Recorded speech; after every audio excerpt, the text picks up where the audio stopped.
Swadikap, my name is Yadi Mulyadi from Archaeology Department, Faculty of Cultural Science, Hasanuddin University, Indonesia. Firstly, I would like to say thank you for Silvacorn University for this opportunity to join this program. And in this video presentation, I would like to presenting about the development of archaeological research in Indonesia. Hopefully this video give the information about how archaeology research in Indonesia since the first until right now. In this video presentation, allow me to present my lecture in Bahasa. Thank you.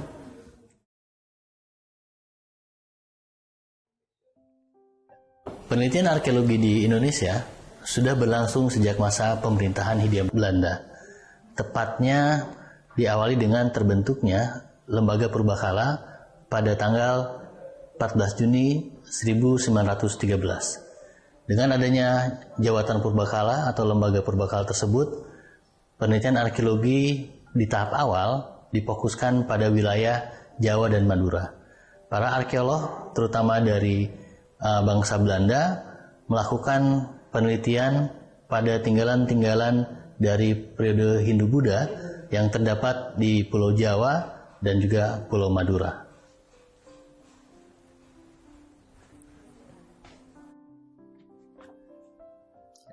Pada periode awal, penelitian arkeologi di Indonesia telah menghasilkan berbagai macam hasil publikasi yang sangat penting, khususnya terkait dengan peradaban di Nusantara dari periode Hindu-Buddha.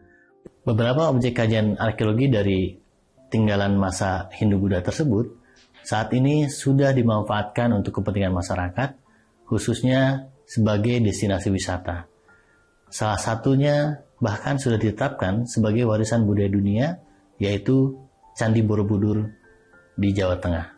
Memasuki periode selanjutnya, tepatnya kisaran di tahun 1930-an, penelitian arkeologi semakin diperluas. Tidak hanya di wilayah Jawa saja, tetapi juga mulai masuk ke wilayah Sulawesi. Salah satunya adalah penelitian arkeologi di situs Neolitik, yaitu Kalumpang, dan beberapa situs gua prasejarah di wilayah Kars Maros Pangkep, Sulawesi Selatan. Hal ini juga menandai penemuan yang fenomenal, yaitu berupa temuan gambar cadas di Leang Petakere, gambar cadas berupa gambar tangan dan gambar babi rusa tertancap panah, yang oleh si peneliti, dalam hal ini Van Heekeren, mempresentasikan hasil penelitiannya di Konferensi Internasional Arkeologi di Filipina. Secara kelembagaan, penelitian arkeologi di Indonesia dilaksanakan oleh instansi pemerintah. Dalam hal ini adalah Pusat Penelitian Arkeologi Nasional yang mengkhususkan pada kegiatan penelitian dan Direktorat Jenderal Kebudayaan yang secara spesifik melakukan kegiatan penelitian arkeologi yang diarahkan pada pelestarian warisan budaya. Sejak 2022, Pusat Penelitian Arkeologi Nasional telah bergabung ke dalam Badan Riset Inovasi Nasional dengan nama Organisasi Riset Arkeologi. Jadi lembaga inilah yang secara khusus melakukan berbagai macam penelitian arkeologi di seluruh wilayah Indonesia. Adapun dalam kaitannya dengan peningkatan kompetensi sumber daya manusia bidang arkeologi, itu dilakukan melalui institusi perguruan tinggi yang sampai saat ini di Indonesia telah terdapat 6 perguruan tinggi negeri yang mengelola program studi arkeologi. Yang pertama adalah Departemen Arkeologi Universitas Indonesia, Departemen Arkeologi Universitas Gadjah Mada, Departemen Arkeologi Universitas Udayana, Departemen Arkeologi Universitas Hasanuddin, dan yang terbaru Departemen Arkeologi Universitas Jambi, serta Departemen Arkeologi Universitas Haluoleo. Departemen Arkeologi Unhas sudah hadir mengelola program studi arkeologi sejak tahun 1977. Sampai saat ini sudah menghasilkan ratusan lulusan yang menjadi arkeolog dan bekerja di berbagai institusi arkeologi yang ada di Indonesia, baik lembaga penelitian arkeologi maupun lembaga pelestarian cagar budaya. Pendidikan arkeologi di Universitas Hasanuddin mengkhusus pada kajian arkeologi prasejarah serta arkeologi Islam dan kajian arkeologi maritim. Fokus kajian arkeologi di Unhas itu mengacu pada potensi tinggalan arkeologi di wilayah Indonesia Timur yang memang sangat potensial dengan tinggalan-tinggalan dari periode prasejarah serta tinggalan dari periode Islam dan maritim. Beberapa penelitian prasejarah di wilayah Sulawesi telah memberikan sumbangsih ilmu pengetahuan dalam skala global. Dalam rentang waktu 10 tahun terakhir, penelitian arkeologi yang dilakukan di Indonesia, khususnya di wilayah Sulawesi Selatan, sudah mulai mengadopsi berbagai macam metodologi dan teknologi baru. Karena perkembangan ilmu pengetahuan tentu harus diadopsi oleh para arkeolog. Dalam hal ini, misalnya di penelitian arkeologi yang dilakukan di gua-gua prasejarah di wilayah Maros Pangkep, selain dengan metode ekskavasi, dalam proses ekskavasinya itu sendiri sudah melakukan metode perekaman digital, total recording berbasis digital, sehingga dalam proses analisisnya semakin lebih baik dan semakin memudahkan kita dalam melakukan interpretasi ataupun modeling terkait dengan temuan-temuan dari hasil ekskavasi yang dilakukan. Demikian juga dalam proses perekaman data, khususnya untuk mendokumentasikan tinggalan gambar cadas atau rock art di gua-gua prasejarah yang ada di situs arkeologi, kita sudah mulai mengoptimalkan teknologi perekaman digital, termasuk dalam hal ini penggunaan teknologi 3D scanner maupun penggunaan teknologi fotogrametri, sehingga hasil dokumentasi digital tersebut bukan hanya dimanfaatkan untuk proses analisis dan interpretasi, tetapi juga bisa dimanfaatkan untuk menghasilkan media-media yang dipergunakan guna publikasi, menyampaikan hasil penelitian kepada masyarakat. Karena gagasan utama dari penelitian arkeologi saat ini bahwa setiap penelitian arkeologi yang dilakukan harus bisa memberikan manfaat nyata bagi masyarakat. Sehingga muara dari hasil penelitian arkeologi adalah publikasi yang mudah diakses dan mudah dipahami oleh masyarakat.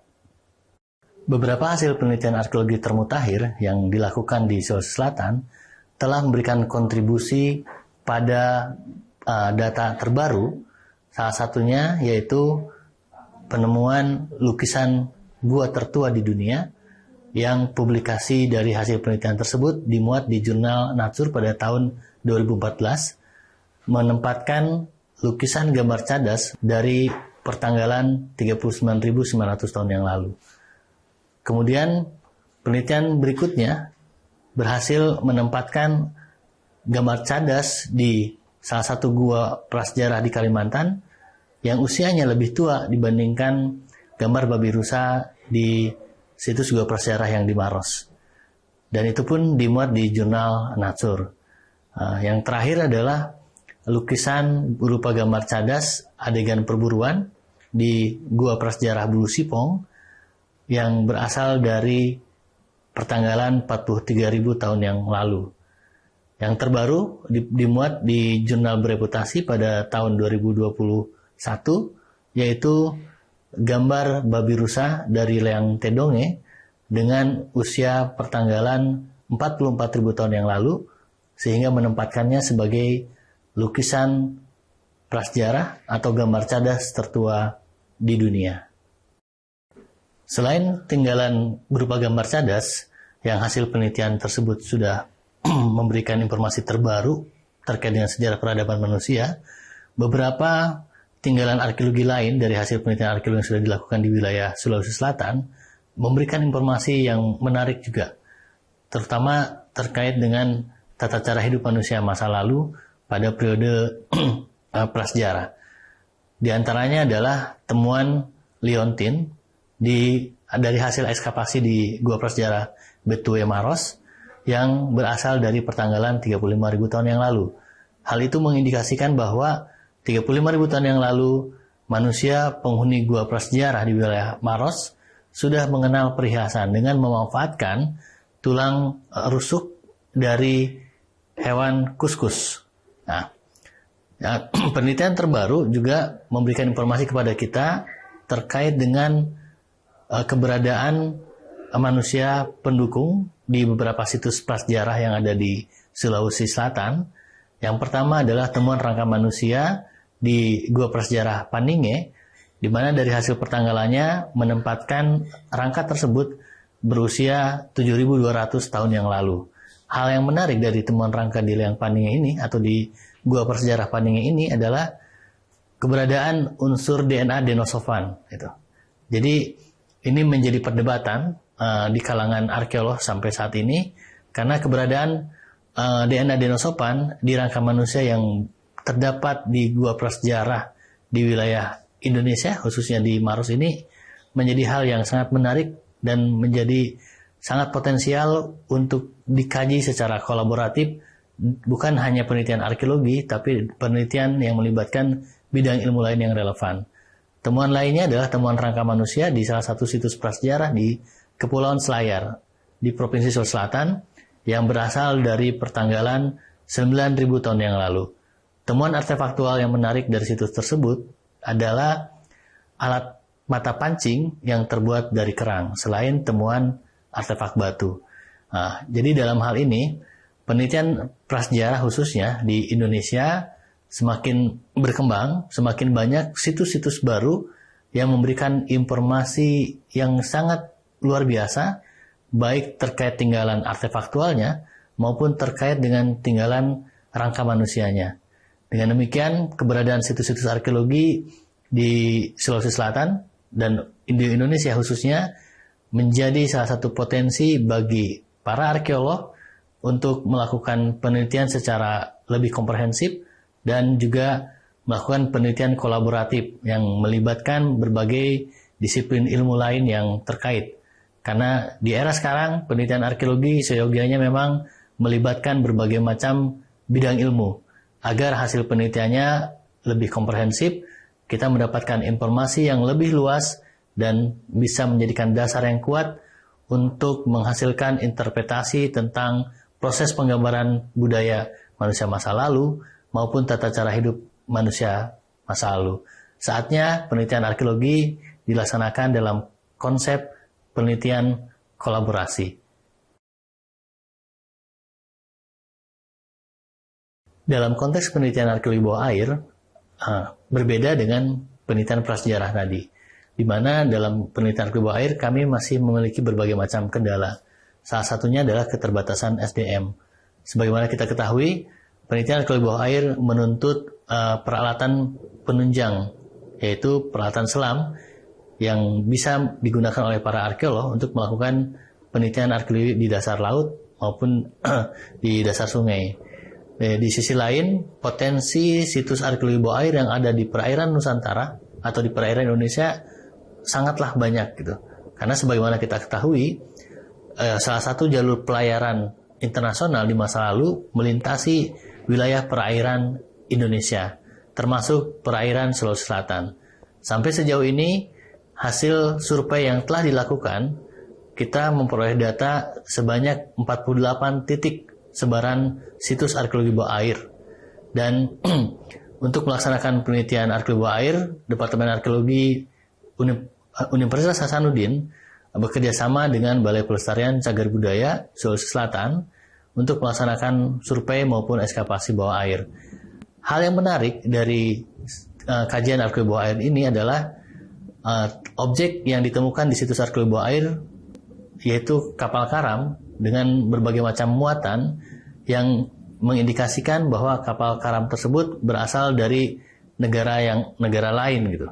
Sehingga proses penanganannya maupun proses penelitian terhadap objek arkeologi bawah air ini tentunya harus lebih komprehensif. Bagaimana upaya pengembangan kapal karam dari situs arkeologi bawah air ini bukan hanya untuk kepentingan penelitian saja, tetapi kepentingan pemanfaatan ke depannya dan juga bisa dimanfaatkan sebagai sarana diplomasi budaya antar negara. Namun yang pasti dalam penelitian arkeologi bawah air memang membutuhkan penguasaan skill tambahan, yaitu kemampuan menyelam yang memungkinkan arkeolog bisa bekerja semaksimal mungkin, seoptimal mungkin di situs-situs arkeologi bawah air.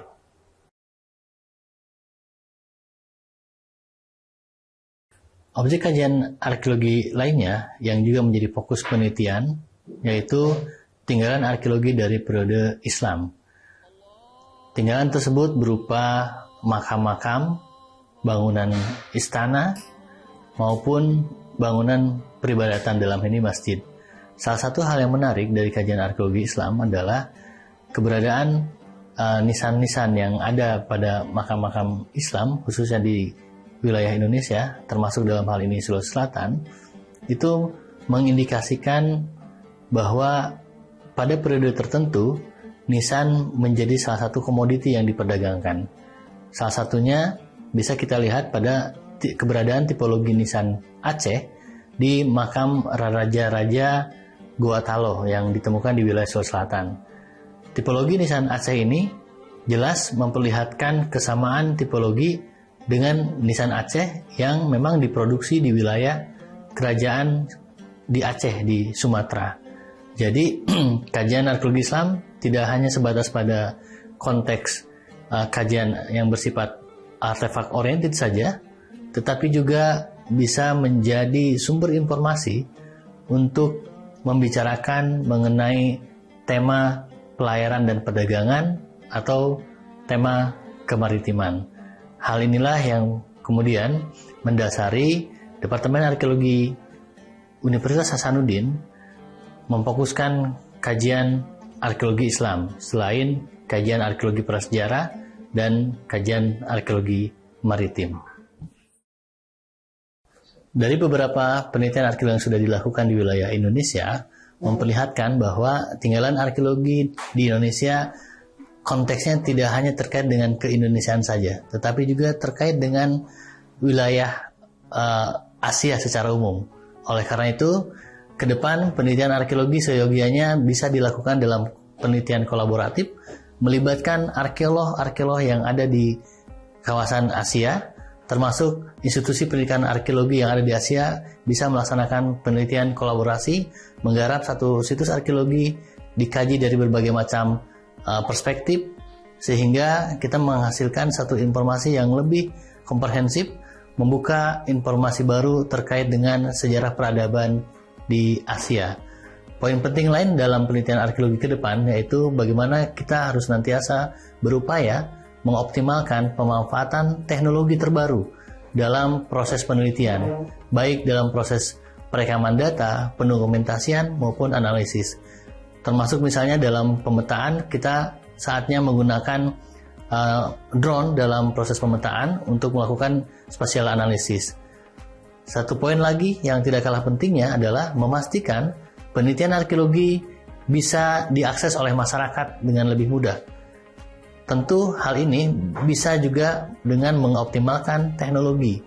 Kita bisa memanfaatkan virtual reality maupun augmented reality atau AR dalam memvisualisasikan hasil penelitian arkeologi, sehingga paradigma arkeologi untuk masyarakat benar-benar terimplementasikan dalam setiap kegiatan penelitian arkeologi yang lain.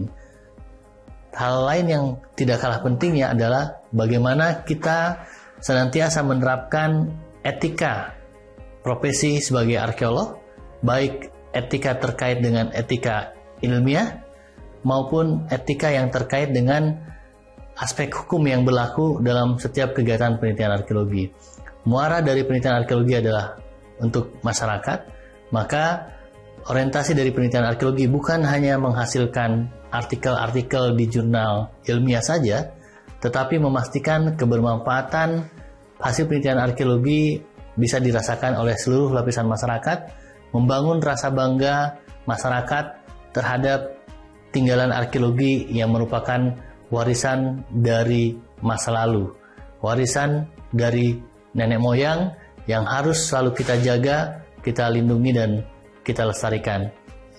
Program ini yang dilaksanakan dan diinisiasi oleh Silpakorn University merupakan langkah strategis yang sangat bagus dan bisa menjadi langkah awal untuk kita tindak lanjuti bersama dalam penelitian kolaborasi di situs-situs yang ada di kawasan Asia. Terima kasih. Kapun Kap.